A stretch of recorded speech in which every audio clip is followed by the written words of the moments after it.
Friends, today I am going to give you one IELTS writing tips which will help you to increase your IELTS score just by changing your sentence from negative to positive without changing the meaning of sentence. See how. For example, Ram does not drive his car carelessly. Ram drives his car very carefully. Not many children participated in this program.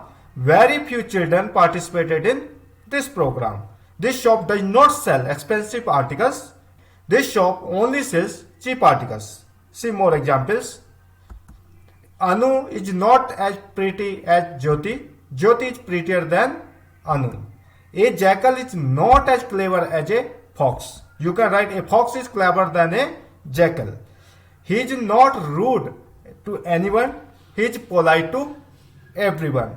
Now I am going to give you two sentences which you can write your answer in a comment box.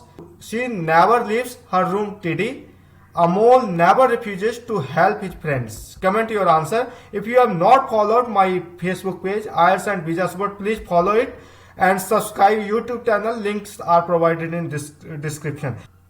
If you have any question, please write your question in comments. I will try to answer your question. Thank you.